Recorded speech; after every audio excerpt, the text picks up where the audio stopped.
అంటే ఆ సత్యంతోటే ప్రయాణం చేస్తున్నాం కాబట్టి అసలైన భక్తి అదే భక్తి అంటేనే, అదే ప్రేమ అంటేనే. మరి సత్యంతో స్నేహం చేసినప్పుడు అసత్యం ఎక్కడుందమ్మా? అది అక్కడ లేదు కదా. సత్యంతో ఉంటున్నాం, సత్యం కొరకే మనం ఈ ప్రయాణం చేస్తున్నాం. వచ్చిన జన్మ సార్థకం చేసుకోవడానికే కదా ఈ ప్రయాణం మనం. లేకపోతే ఊరికే ఏదోని ఎక్కడో ఏదో వస్తువు దొరుకుతుంది అంటే అక్కడికి వెళ్ళిపోతాం కదా బాహ్యంగా ఉంటేనే. మరి ఇది ఇక్కడ కూడా బ్రహ్మం దొరుకుతుందంటే ఎంత బాగుంది. అంటే బ్రహ్మం తెలుసుకోవటమే మనకి అసలైన ప్రయాణం కదా. ఈ ప్రయాణం కదా మనకు అసలు ఎప్పుడూ కూడా మనకు మిగలాల్సింది. ఈ ప్రయాణంతో కదా మనం సహవాసం చేయాలి. బ్రహ్మ ప్రయాణం ఇది. అలా చేయగా చేయగా చేయగా మిగులుతుంది కదా, ఒక చోటగా చేరుకుంటుంది. అంటే అక్కడ బ్రహ్మంగా నిలబడుతుంది అన్నమాట. అలా నిలబడినప్పుడే కదా మన స్వరూపం అంటే ఏంటో మనం గ్రహించగలుగుతాము. అందరిలో ఉన్నది అదే, అంతటా ఉన్నది అదే. అంటే అక్కడ స్వతఃసిద్ధంగా ఉన్నది అదే, విడిగా లేదు.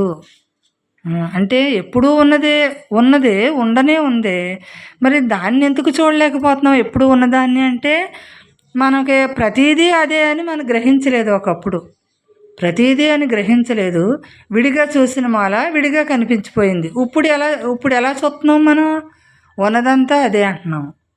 ఉన్నదంతా విడిగా మనకి అనుభవపూర్వకంగా గ్రహించాం దాన్ని. ఒకప్పుడు విడదీసుకున్నప్పుడు ఇంకా అనుభవించలేదు. అక్కడ విడదీసుకుంటున్నాం అంటే ఈ కనపడేది వినపడేది అంతా నశించిపోతుంది, నా ఆలోచన విధానం అంతా నశించిపోతుంది, నేను నిజంగా మిగులుతున్నాను అని విచారణ చేసుకున్నాం. ఇప్పుడు ఈ కనపడేది వినపడనిది కనపడేది అంతా కూడా ఎలా ఉంది? మనకి బ్రహ్మార్పణంగానే ఉంది, విడిగా లేదు. అసలు దేన్ని మనం విడిగా గ్రహించట్లేదు. అసలు ఏ గ్రహింపు లేదు, ఉన్నది అదే అంతే. అదే గ్రహింపు, ఇంకా ఏ గ్రహింపు లేదు. అంటే మరి ధ్యానం చేయలేదన్న భావన కూడా మనకు అక్కడ లేదు. ఏ భావన లేదు. మోక్షం కావాలన్న భావన లేదు, ఏమి చేయలేదన్న భావన లేదు, చేస్తానన్నది లేదు, చేయట్లేదన్నది లేదు. మరి కలహాలు లేవు, దేనితోటి కలహాలు లేవు. లోపల లేదు, బయట లేదు. లోపల లేదు కాబట్టి బయటికి లేదు, అంతే.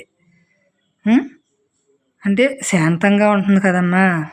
అశాంతి లేదు అక్కడ. శాంతంగా ఉన్నప్పుడు అశాంతి ఎందుకు ఉంటుంది? అశాంతి ఉన్నప్పుడు శాంతం లేదు అక్కడ, అశాంతే ఉంటుంది. అంటే మనం ఇది కావాలా రెండిట్లు చూసుకోవటమే. ఇదే కావాలి, అందుకనే నేను బ్రహ్మమ్మ దగ్గరికి చేరుకున్నాను. నాకు ఇది కావాలి కాబట్టి నేను తెచ్చుకున్నాను అది కావాలని. నేను అక్కడ మిగలటం కోసం అక్కడ మరి తెలియదు కదా, తెలియపరుస్తున్నారని బ్రహ్మమ్మ దగ్గరికి వెళ్ళిన తర్వాత నాకు తెలియపరిచిన తర్వాత అనుభవపూర్వకంగా దాన్ని గ్రహించాను.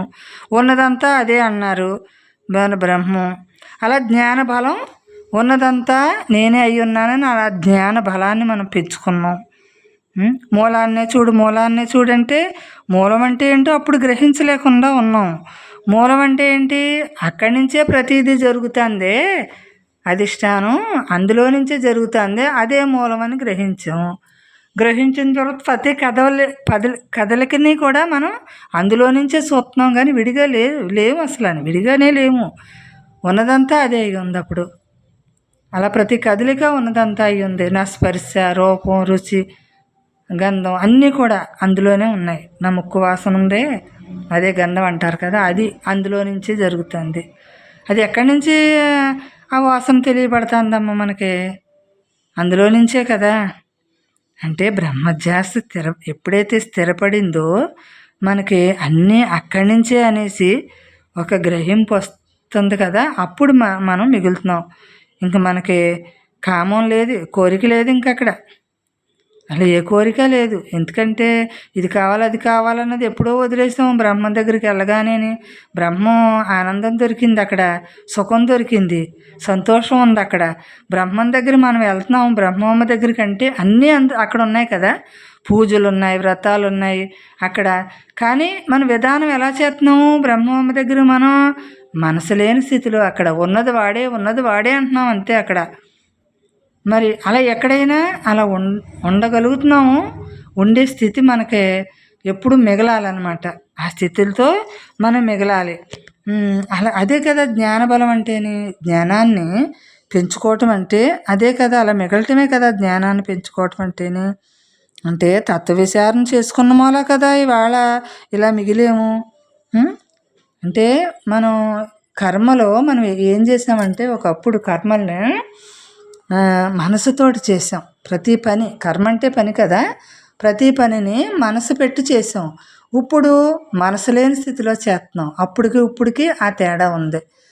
అప్పుడేమో పోగు చేసుకున్నాము, ఇప్పుడేమో విడుదల చేసుకున్నాము. ఇప్పుడు ఏం చేసాము, ఈ కర్మలన్నిటిని విడుదల చేసేసుకుంటున్నాం. తెచ్చుకున్నవన్నీ కూడా వదిలిపోతున్నాయి మనకి. అంటే ఈ జ్ఞానం తెలుసుకున్న తర్వాత వదిలిపోతున్నాయి, లేకపోతే వదలట్లేదు. ఇంకా పెంచుకుంటున్నాము. ఈ భక్తి చేస్తే, ఈ పూజలు చేస్తే ఇవన్నీ తొలగిపోతాయని అనుకున్నాం. అసలు ఏమీ తొలగవు. కాకపోతే అది కొంచెం ఆ భక్తి వలన, ఆ జ్ఞానం వలన మనకు కొంచెం అనుభవపూర్వకంగా బ్రహ్మం దగ్గరికి రావడానికి అవకాశం ఉంటుంది. ప్రతిదీ చేసిన ప్రతిదీ కూడా వృధా అవ్వదు, బ్రహ్మం దగ్గరికి దారి తీస్తుంది. కానీ మరి అందులోనే ఉండిపోతే బ్రహ్మం తెలియబడదు, దాని పరిస్థితి మనకు తెలియబడదు. ఒకప్పుడు ఏం చేసాం, ఇంట్లో ఈ దేవుడు ఈ ఈ ఫోటోలోనే ఉన్నాడు అనుకున్నాం. ఇక్కడే ఉన్నాడు, ఈ విగ్రహంలోనే ఉన్నాడు, ఈ ఫోటోలోనే ఉన్నాడు అనుకున్నాం. ఇప్పుడు బ్రహ్మమ్మ దగ్గరికి వెళ్ళిన తర్వాత మొత్తం ఉన్నదంతా వాడే. వాళ్ళు లేని చోటు మన అన్ని రూపాలు వాడే కదా. ఈ రూపాలు ఎక్కడి నుంచి వచ్చినాయి? వాడి నుంచే వచ్చినాయి. సమస్త దేవుళ్ళు దేవతలు అన్నీ కూడా ఆ పరమాత్మ నుండి వచ్చినాయి, పరమాత్మగానే ఉన్నాయి. మరి మనం కూడా ఉన్నదంతా పరమాత్మని మనం అలా మిగలటానికే కదా మనకి ఈ ప్రయత్నం అంతా కూడా. ఉన్నదంతా పరమాత్మే, రెండోది లేదు అనేసి ఈ బలం ఎప్పుడైతే మనం పెంచుకున్నామో ఇంకా బ్రహ్మం ఆటోమేటిక్గా మనకు తెలియబడుతుంది. అంటే అహం లేదు, నేనన్నదే నాది అన్నది లేదు. మరి అక్కడ మిగిలినట్టు కాదా? నాది నేను ఎప్పుడైతే వదిలేమో ఉన్నది అక్కడ అదే జ్ఞానమే ఇంకా మిగిలింది. అజ్ఞానం అనేది పోయింది, ఇంకా అక్కడ జ్ఞానమే ఉంది. మరి మనం బ్రహ్మం దగ్గరికి వెళ్ళి జ్ఞానంగా మిగులుతున్నాము. రూపనామాలుగా కాకుండా నిరాకారంగా అక్కడ చూస్తున్నాం. మనం అందరినీ చూస్తున్నాము. అక్కడ సత్సంగులందరినీ ఎలా చూస్తున్నాం మనం? ఎవరినైనా సరే ఒకటే దృష్టితో ఉంటున్నాం, వేరుగా మనకేమీ అనిపించట్లేదు అసలు. అందరినీ చూస్తే ఆనందమే అనమాట. అంటే వాళ్ళందరూ కూడా బ్రహ్మస్వరూపమే కదా అనేసి ఆనందం. మళ్ళీ మనసు లేదు కదా, అక్కడ మనకి లేదు, వాళ్ళకి లేదు. మరి అక్కడ ఉన్నది ఒకటి కదా, అందరూ ఒకటి సమానం కదా అక్కడ. మరి విడిగా మనం మామూలుగా ఎక్కడికైనా వెళ్ళినప్పుడు ఎలా ఉంది అంటే, మనకి ముందు మనం బ్రహ్మం దగ్గరికి వెళ్ళినప్పుడు అది విడిగా కనిపించింది. తర్వాత ఏం చేసింది, అది అనుభవించిన తర్వాత ఏమైంది, అక్కడ మనకి ఒకటిగానే ఉంది. అక్కడ విడిగా మనం చూడట్లేదు, రూపనామాలు దృష్టి పెట్టుకోవట్లేదు మనం అక్కడ. అంటే సహజ స్థితి పొందాం కదా. సహజ స్థితి ఎప్పుడైతే నిలబడిందో అక్కడ మనం విడిగా దేన్ని చూడట్లేదు. అన్నీ చూస్తున్నాం కానీ విడిగా చూడట్లేదు, ఖాళీలోంచి చూస్తున్నాం అంతే. అలా ఖాళీలోని చూసిన మూలనే కదా, ఖాళీగా మిగిలిన మూలనే కదా ఖాళీగా చూడగలుగుతున్నాం, ఖాళీగా వినగలుగుతున్నాం, ఖాళీగానే మాట్లాడగలుగుతున్నాం. అంటే ఆ చైతన్యంలోంచే జరుగుతుంది అన్నమాట అంతా కూడా. మొత్తం మనకి ఆనందం తప్ప రెండోది ఎక్కడన్నా ఉందా? ఆనందం చెక్కు చెదరట్లేదంటే ఏకంగా ఉంది కాబట్టి ఆనందం ఉన్నది ఆనందమే కాబట్టి మనం కదుపుకోవట్లేదు. విడిగా ఎవరిని ఎలా చూస్తున్నాము? ఆనందంగానే చూస్తున్నాం. అంటే అక్కడ చెప్పాల్సింది అక్కడ చెబుతాం యుక్తిగా. ఎందుకంటే మనకు అక్కడ చిరాకు లేదు అసలు, చిరాకు పరాకు ఏమీ లేదు అక్కడ. అంటే మనం త్రాసుపం ఉంది, కూరలు పీకేసిన తర్వాత దానికి ఎలా అయితే విషం లేదు కానీ బొస్సు కొడుతుంది, అలాగే మనం కూడా కూరలు తీసేసినట్టు అనమాట. మనకంటే విషం లేదు మన లోపల, కానీ అక్కడ జరగాల్సింది జరగాలి కాబట్టి, మాట్లాడాల్సింది మాట్లాడాలి కాబట్టి అక్కడ వస్తుంది అంతే. అంతేగాని మన లోపల విషం అనేదే లేదు. అంటే వేరు భావన చూసినప్పుడు కదా మనకు అక్కడ ఉంటుంది. వేరు భావనే లేనప్పుడు మనకి ఏముంటుంది అక్కడ? అంటే ఎలా కనిపించినా మనకు ఒక్కలాగే, ఎలా వినిపించినా ఒక్కలాగే. మరి జ్ఞాన సాధన అంటే ఏంటమ్మా? ఈ సాధన చేసినప్పుడే కదా మనసు శుద్ధమవుతుంది. శుద్ధంగా ఉన్నప్పుడే కదా మనం మిగలగలుగుతున్నాము. బ్రహ్మార్పణం. మనకి సాక్షాత్కారం అంటే ఏంటమ్మా? మనకి ఈశ్వరుడు సాక్షాత్కరించాలి అంటారు కదా. మరి ఆ సాక్షాత్కారం అంటే ఏంటి? జ్ఞానం. జ్ఞానం యొక్క లక్ష్యం ఏంటి అసలు? దాని గమ్యం ఏంటి? దాని దాని మూలం ఏంటి? ఆ మూలమే కదా సాక్షాత్కారం. దాని గమ్యం సాక్షాత్కారమే కదా. మరి జ్ఞానం అంటే మిగలటం కదా. మిగలడం, ఉన్నదాంతో ఉన్నట్టు మిగలటమే జ్ఞానం. అదే సాక్షాత్కారం అంటేనే. మరి ప్రపంచంలో మనదంటూ ఏమన్నా ఉందా అంటే మనదంటూ ఉన్నదే ఒక్క సాక్షాత్కారం ఒకటే మనదంటూ ఉంది. మరి చివరికి ఏమీ లేదు. శరీరమే నీది కానప్పుడు మరి సాక్షాత్కారం అంటే మరి శరీరాన్ని దాటినప్పుడే కదా ఉన్నది, అది అయ్యింది కదా. అదే కదా సాక్షాత్కారం అంటేనే. మరి అలా మిగిలినప్పుడే మరి నీకు ఈ పరికరంగా దీన్ని వాడుకుంటున్నావు, దీన్ని వినియోగించుకుంటున్నావు, నీ సహజ స్థితిలో నువ్వు ఉంటున్నావు. అప్పుడు కదా ఆత్మస్థితికి మనం చేరుకున్నట్టు. కేవలం కేవలం ఆత్మే అప్పుడు, విడిగా ఏమీ లేదు అక్కడ. మరి అలా కేవలం ఆత్మగా మనం మిగలటమే మనకి జన్మకి వచ్చిన పని. మన జన్మకి వచ్చిన పని మనకి మన శక్తిని మనం వినియోగించుకోవటం. దైవీ శక్తి ఉంది కదా. ఆ దైవీ శక్తిని మనం ఎప్పుడైతే వినియోగించుకుంటున్నామో మరి వినియోగించుకోవటానికి వచ్చాం. ఈ దేహాన్ని పరికరంగా తెచ్చుకున్నాం. మరి అది ఎలా వినియోగించుకోవాలి అంటే మరి ఎన్ని శాస్త్రాలు చదివినా, ఎంత మరి అనుభవించినా ఇది కాదు కదా. ఇదంతా కూడా ఈ శాస్త్రాలు అన్నీ కూడా అనుభవజ్ఞానానికి సరిపోదు కదమ్మా. శాస్త్రాలు అనేక రకాలు చెప్పినవి. మరి మన అనుభవ సిద్ధంగా మనం మిగలాలి అంటే మనం బ్రహ్మంగా ఉన్నదాంతో ఉండటం అదే బ్రహ్మం అంటేనే. మరి ఏ క్షణానికి ఆ క్షణం ఉన్నదే, ఎప్పుడూ ఉందే. ఎప్పుడూ ఉన్నవాడితో నేను ఎందుకు ఉండలేకపోతున్నాను అంటే ఈ జరిగేదాన్ని నిజం అనుకుంటున్నాను కాబట్టి ఉండటానికి నాకు ఇబ్బంది అవుతుంది. అప్పుడు ఈ జరిగేది జరగంది అంతా బ్రహ్మమయం చేసుకున్నప్పుడు అలా ఏ ఇబ్బంది అక్కడ మనకు లేదు కదా. ఇతరులు లేరు, మన భావాలు ఇతరంగా లేవు. అప్పుడు మన శుద్ధంగా ఉంటుంది. మన ఆఖరి జన్మ చేసుకోగలుగుతాం. అప్పుడు ఈ గుణాలన్నింటినీ కూడా మరి అతీతంగా మనం మిగలగలుగుతాము. గుణాలను మనం సవరించలేము. గుణాలే మనల్ని వదిలిపెట్టేయాలి. బ్రహ్మంగా మిగిలినప్పుడు గుణాలన్నీ ఆటోమేటిక్గా అవే మనల్ని వదలాలి. మనం మాత్రం దేన్ని వదలలేము. మరి సాధనలో పరిపక్వత సాధించాలి కదా. మరి సాధించాలి అంటే నేను మిగలటం, జ్ఞానంగా నేను మిగలటం, దృశ్యంగా కాకుండా అదృశ్యంగా. అదృశ్యమైంది నాకు సంబంధం లేదు, నేను పరమాత్మగా మిగలాలి.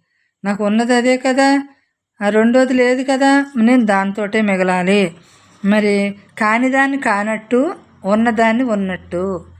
కానిదెవరో? కానిదంటూ ఏమీ లేదు. ఎందుకంటే విడదీసినప్పుడు కానిదానిగా కనిపించింది అంతే. అంతా అవసరమే, అన్నీ అవసరమే. అవసరం లేదంటూ ఏమీ లేదు. సృష్టిలో ప్రతిదీ కూడా అవసరమే. ఎందుకంటే బ్రహ్మం మన కోసం, మనకి ఏది ఎలాంటి ఎదురైనా మన కోసం ఎదురైంది. ఎందుకంటే మనల్ని మనంగా మిగుల్చుకోవటం కోసమే ప్రతిదీ ఎదురవుతుంది. మరి ఎందులోని కలవకూడదు, మనతోటే మనం కలవాలి. మన ఆత్మసిద్ధి మనకు ఉంది కదా, ఆ సిద్ధి ఆ బలం మనకి మిగలాలి. ప్రతి క్షణము కూడా ఆత్మబలమే మనకు మిగలాలి. మనోదృష్టి కాకుండా, దేహ దృష్టి కాకుండా, లోపల భావనలో దృష్టి, పరమాత్మ దృష్టి మనకు మిగలాలి. అప్పుడే మనం అన్ని భూతాల్లోని ఉన్నది నేనే అనేసి, సర్వభూతాలు కూడా తానే అయి ఉంది, మోక్షం పొందటానికే ఉన్నాయి అన్నీని. మరి ఎప్పటికైనా మోక్షానికి అర్హత ఉంటుంది అన్ని జీవరాశులకి ఉంది. అంటే అన్ని జీవరాశులకి అంటే మానవుడికి బుద్ధి ఉంది కాబట్టి ఇక్కడ సాధించుకోవాల్సింది ఉంటుంది. మరి జీవరాశులన్నీ కూడా మళ్ళీ మానవ జన్మ ఎత్తాలి, ఎత్తి అవి కూడా తరించాలి. బ్రహ్మంగా ఎప్పటికైనా మరి బ్రహ్మంలోకి ఏకమవ్వాలి కాబట్టి మన దృష్టి ఎంతసేపు కూడా ఆత్మవైపు ఉన్నప్పుడే మనం ఆత్మను అన్వేషించినప్పుడే మనం సాక్షాత్కారం అవుతుంది. క్రమేప ఆత్మలోని లయమవుతుంది. మరి అదే సాక్షాత్కారం. మరి ఇటువంటి స్థితి మనం సంపాదించుకోవాలంటే మన బుద్ధి ఎలా ఉండాలి అంటే సాక్షాత్కారం వైపుకే దారి తీయాలన్నమాట. అంటే నన్ను నేను సాక్షాత్కరించుకోవటమే సాక్షాత్కారం, నాతో నేను మిగలటమే సాక్షాత్కారం, ఉన్నదంతా నేనే అని ఉండటమే సాక్షాత్కారం. మరి అంటే అన్ని కర్మల్ని త్యాగం చేసేస్తే అప్పుడు మనం మిగులుతామమ్మా. ఏ కర్మనైనా నేను నాది లేకుండా త్యాగం చేసేస్తే మనకి ఆత్మజ్ఞానం అక్కడ మిగులుతుంది. అలా ఆత్మజ్ఞానం మిగిలినప్పుడే కదా మనం తెచ్చుకున్న పని, మనకి ఈ సంస్కారాలు తెచ్చుకున్నవన్నీ దగ్ధమవుతున్నాయి. మరి దేన్ని దర్శిస్తున్నాము, దేనితో తాదాత్మ్యం చెందుతున్నాము, దేనితో విడిపోతున్నాము, దేనితో బంధం ఏర్పరచుకుంటున్నాము. పరమాత్మతోటేమో బంధం ఏర్పరచుకుంటున్నాము, లేని దాన్నేమో నశించిపోయేదాన్నేమో బంధం తగ్గించుకుంటున్నాము, పరమాత్మతోటి మిగులుతున్నాము అక్కడ. మరి మిగిలిదంతా ఉన్నదంతా పరమాత్మే. మిగిలింది ఎవరు? ఇప్పుడు లెక్క అయిపోయాక సున్నాయే కదా తీసివేసేస్తే సున్నాయే కదా మిగులుతుంది. మరి అలా మనం అన్నీ తీసేస్తే ఏముందమ్మా, మనమే ఉన్నాం అక్కడ. అన్నీ తీసేస్తే బ్రహ్మమే ఉంది అక్కడ. మంచి అవని, చెడు అవని, సుఖం అవని, లాభం అవని, ఏదైనా సరే పరమాత్మే ఉంది అక్కడ. మరి కష్టాలు అవని, సుఖాలు అవని, చిక్కుముళ్ళు అవని, వాదన అవని, భేదం అవని, ఏదైనా సరే అలా బ్రహ్మమే. ఇంకా దానికంటే విడిగా లేదు. మరి విడిగా లేని దాన్ని అంటే విలువ దేనికి ఇవ్వాలి అంటే పరమాత్మకే కదా మనం విలువ ఇవ్వాలి. మరి ఇంత కష్టపడి తెచ్చుకున్న జన్మని మనం వృధా చేసుకోవట్లేదు తెలిసింది కాబట్టి సాధారణంగా ఉన్నాము. మరి బ్రహ్మం మీద శ్రద్ధ పుట్టింది. శ్రద్ధను బట్టి మనకి ఇంకా ఓటమి లేదు. ఇంకా విలువ బ్రహ్మానికి ఇచ్చినప్పుడు ఇంకా ఓటమి అనేది ఏముంటుంది? ఇంకా పరమాత్మగా మిగులుతాం. మన లక్ష్యం వైపుకి మనం దారి తీసేస్తాం. భగవంతుడే నువ్వే ఉన్నావని శరణాగతి పొందుతాము. ఇది మన ప్రయత్నం ఉండాలమ్మా. గాలిలో దీపం పెట్టేసి వదిలేయటం కాదు కదా. మన ప్రయత్నం ఉండాలి. మన విజయం సాధించాలి కదా. తప్పకుండా విజయం సాధించాలి అంటే నేను ప్రయత్నం మాత్రం వదలకూడదు. మరి ఇందులో నాకు ఎటువంటి సందేహం లేకుండా నా భావన నిరంతరం బ్రహ్మచారిగా ఉండాలన్నమాట. మనం బ్రహ్మంగా ఉండటమే బ్రహ్మచారిత్వం. అలా బ్రహ్మంగా ఉండటమే సత్య మార్గంలో నడిచినప్పుడే బ్రహ్మచారం. అంటే ఇంకా మనకి ఏమీ లేనప్పుడే అక్కడ బ్రహ్మంగా మిగులుతాం కాబట్టి అదే బ్రహ్మచారి అనమాట. సాక్షాత్కారం అనమాట. ఆడే గురువు అనమాట, ఆడే దైవం అనమాట, ఉన్నదే వాడనమాట. మరి కోరికలు లేవన్నమాట. ఏ కోరికైనా సరే మనకి నశించిపోయేదే. ఈ కోరికలు కోరుకుంటున్నాం తీరతాంది, అదంతా నశించిపోయేదే కదా. నశించని దాన్ని పట్టుకున్నప్పుడు అన్ని కోరికలు అవే తీరుతాయి, ఇటు కర్మ పోగడదు కదా. మనకి అసలు కోరికను వదిలేస్తేనే కోరిక మనం సక్రమంగా జరుగుతుందమ్మా. మనకి ఈ గుణాలు దాటుతాం కదా, అప్పుడు కోరిక వదిలేస్తే ఈ గుణాలతో సంబంధం ఉండదు. కోరిక ఉందనుకోండి అక్కడ తీరదు. మరి రజోగుణము తమో ఇది ఈ గుణాలన్నీ మనం పెంచుకుంటూ ఉంటాం. ఆ కోరిక తీరక అంటే కోరిక తీరకపోతే ఏం చేస్తుందంటే ఇతరుల మీద చూపించేస్తుంది ఆ ప్రభావం. మరి అదంతా కూడా దోషమే కదా. మరి ఆ దోషం మనకొద్దు. అందుకనే మనం ఆత్మనే దర్శిందాము, ఆత్మగానే లయమవుదాము.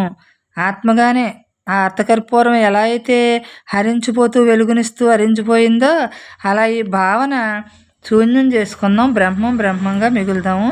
ఈ భావన ఎలా జరిగినా సరే మనకు ఓకే, బ్రహ్మంగానే మిగులుతాము. ఎలా జరిగినా బ్రహ్మంగానే మిగులుతాము, విడిగా అసలు మిగలము. మరి అప్పుడు ఎలా ఉంటుంది మన మనసు ఎలా ఉంటుంది? ఆత్మవైపుకే దారి తీసి ఆత్మగా మిగలటానికే చూసుకుంటుంది. ఇంకెంతసేపు కూడా ఆత్మగా మిగలటానికే నేను ఏదై ఉన్నానో దాంతోటే మిగలాలి కదా అనేసి ఈ మనసు ఏం చేస్తుందంటే ఇంకా ఎక్కడికో వెళ్ళదు. ఈ వర్తమానంలో ఈ క్షణంలో ఉంటుంది అంతే. ఈ క్షణం ఉన్నదాంతో ఉంటుంది. భవిష్యత్తుని ఆలోచించదో, జరిగిపోయింది ఆలోచించదో, జరగబోయే దానికి వెళ్ళదు. ఇంకా ఇప్పుడు ఏం జరుగుతుంది, ఇప్పుడు ఆనందంగా ఉంది కదా, ఆ ఆనందంతో మిగులుతుంది. మరి మనం బ్రహ్మమ్మ దగ్గరికి వెళ్ళి ఆ ఆనందాన్ని అనుభవిస్తున్నాం కదా, అది ఇంటి దగ్గర కూడా మనం ఇక్కడ వేరు అక్కడ వేరు అనేది లేదు. ఆనందం మన సొంతం, మన లోపల అదే ఉంది. అంటే అక్కడికి వెళ్ళినప్పుడు మనసు లేని స్థితి ఉంటుంది కాబట్టి అమ్మ చెప్పే విధానంలో మనం అక్కడ ఆనందంగా ఆనందం అని కూడా అక్కడ లేదు, ఊరికే అలా హాయిగా ఉన్నాం అంతే అక్కడ. అలా అదే ఇక్కడ కూడా ఎక్కడైనా అలా ఉండటం. ఎక్కడైనా అని కాదు, ఎక్కడైనా ఒకటేగా మిగలటమే మన పని. అసలు ఎక్కడైనా ఒకటిగా చూసుకున్నప్పుడే మనకు ఆనందం. ఆ క్షణం ఉంది, ఏ క్షణమైనా ఉందంతే. బ్రహ్మార్పణమమ్మ. సృష్టి యావత్తు ఉన్న బ్రహ్మానికి బ్రహ్మం నమస్కరించుతూ, బ్రహ్మమ్మకు అనేక నమస్కారములతో బ్రహ్మమే ఈ సాంగత్యం చేసుకుంటుంది. ఉన్నదంతా బ్రహ్మమే అయ్యింది. బ్రహ్మం ఏమంటున్నారు, మనకి ఏం తెలియపరిచారు? ఆత్మనే అనాత్మనే విచారణ చేసుకుంటే నువ్వు అంతర్ముఖం అవుతే నీకు ధ్యాస ధ్యానం అన్నీ కుదురుతాయి. నీ జీవిత విధానం అంతా నీకు సక్రమంగా జరుగుతుంది. మరి ఈ బ్రహ్మజ్ఞానంలో దుఃఖం అనేది నీకు బయటపడిపోతుంది. ఇంకా దుఃఖం అనేది మిగలదు నీకు. మరి నువ్వు నీ స్నేహితుడు బ్రహ్మం అవుతాడు, నీకు మిత్రుడు బ్రహ్మం, శత్రువు బ్రహ్మమే, అన్నీ బ్రహ్మం అవుతుంది. మరి మనకు మంచి రోజులు రావాలి అనుకుంటున్నాం. మంచి రోజులు అంటే ఇవే కదమ్మా మనకు మంచి రోజులు. మన జీవిత విధానం సక్రమంగా నడిచినప్పుడు మనకు దుఃఖం లేని స్థితి బ్రహ్మజ్ఞానంలో మిగులుతుంది కదా. అప్పుడు కదా మనకు అసలైన స్నేహితుడు మిత్రుడు, అసలైన వాడు కదా. మరి మనకి అయ్యే కదా మంచి రోజులు. బ్రహ్మంగా నిలబడినప్పుడే కదా మనకు మంచి రోజులు. మరి సమస్థితి ఉండాలి అంటే బ్రహ్మంగా నిలబడినప్పుడే కదా సమస్థితి. మూలం అంటే ఏంటి? దేంట్లోంచి విడిపోయాము, దేనిగా మిగిలేము? జీవన్ముక్తురాలుగా మిగలాలి అంటే మనకి ఒక సద్గురువు దొరకాలి. మన బ్రహ్మమ్మ మనకి తెలియపరిచిన ఈ జ్ఞానాన్ని మనం ఎలా తెలుసుకున్నాము అంటే, నువ్వు జీవన్ముక్తురాలివే, నీకు జన్మ లేదు, నీకు జన్మలేని పని నువ్వు చెయ్యాలి అన్నారు. మరి నేను ఎలా గడుపుకున్నాను? జన్మ లేకుండా చేసుకోవాలి అంటే నేను అహర్నిశలు ఉన్నదంతా బ్రహ్మంగా నేను అలా మిగుల్చుకోవాలి. మరి వేయించిన విత్తనంలాగా అయిపోవాలి అంటారు కదా. వేయించిన విత్తనం మళ్ళీ ఎలా మొలకెత్తట్లేదో నీకు అలాగా ఇంకొక దేహం తెచ్చుకోకూడదు నువ్వు.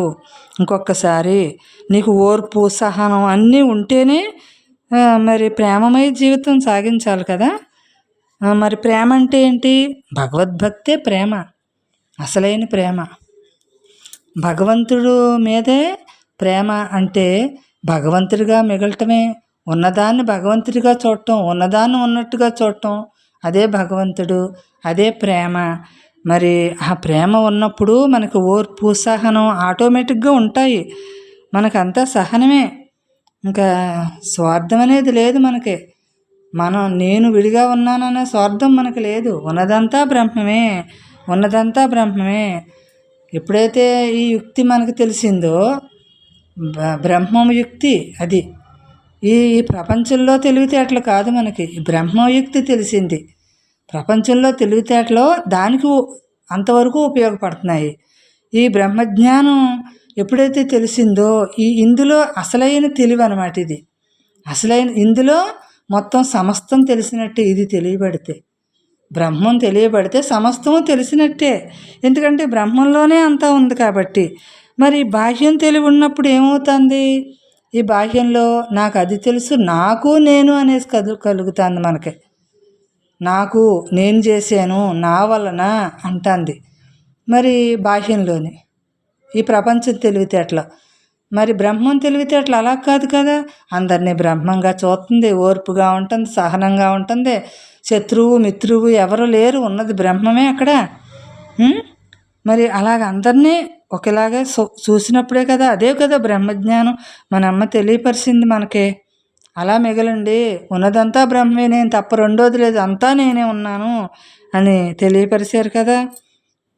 అంటే నీ భావన ఎప్పుడూ కూడా ఆ బ్రహ్మంలోని లయం అవ్వాలన్నమాట. నీ భావన స్థిరపడిపోవాలి, ఇంకా విడిగా చూడకుండా స్థిరపడిపోవాలి. మరి అలాగా నువ్వు ఏ కాలమైనా సరే, ఏ లోకమైనా సరే, ఏ కాలమైనా సరే ఉన్నదంతా బ్రహ్మమే, ఉన్నదంతా బ్రహ్మమే. ఈ తెలివి ఎప్పుడూ కూడా అమాయకంగా ఉంటుంది, ఏమి తెలియనట్టు ఉంటుందమ్మా ఈ బ్రహ్మం.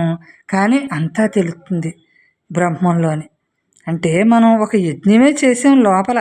ఇది లోపల పని ఎవరికి తెలుస్తుంది, ఎవరికి కనపడుతుంది? ఇది మనకే తెలియబడుతుంది. ఇది అంటే ఒక లక్ష్యం పెట్టుకున్నాం కదా, మనం ఒక పట్టుదల పెట్టుకున్నాం కదా, ఏమైనా సరే నేను బ్రహ్మంగా దృఢపడాలి, నాకు దృఢ నిష్ట కుదరాలి అని మనం పెట్టుకున్నాం. కాబట్టి ఇది ధర్మంగా ఒక యజ్ఞం అనమాట.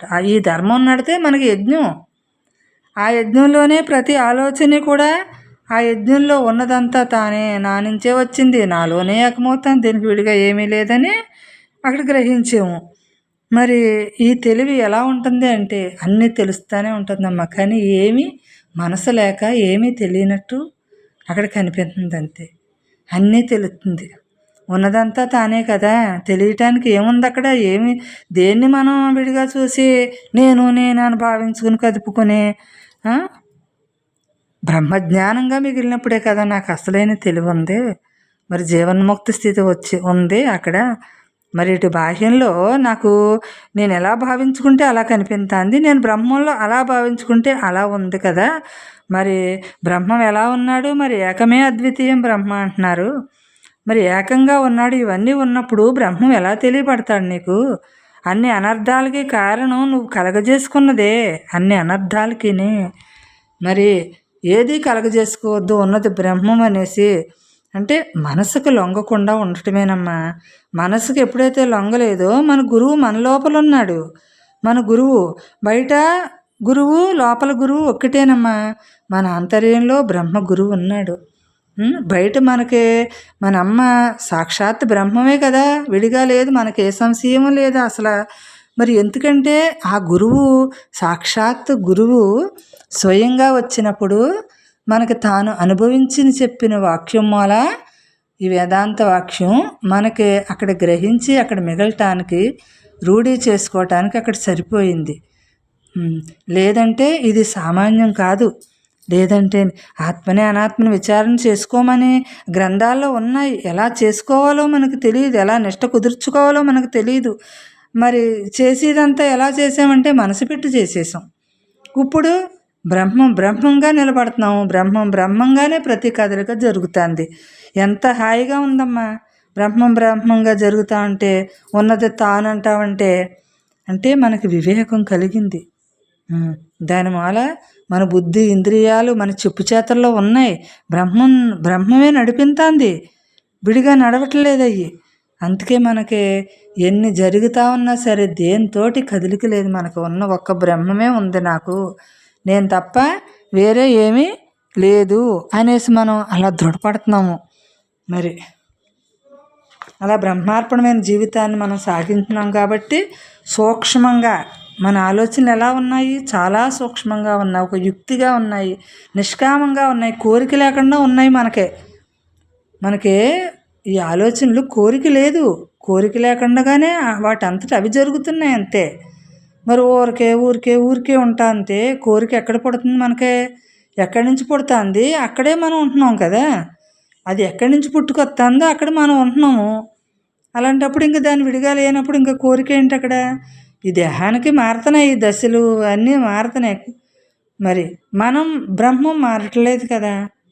అలాగా ఈ జీవ లక్షణాలన్నీ వదిలించుకున్నప్పుడే బ్రహ్మ లక్షణాలు మనకి ఆటోమేటిక్గా అలా బ్రహ్మజ్ఞానం కుదురుతుంది. అలా బ్రహ్మంగా మిగులుతున్నాము.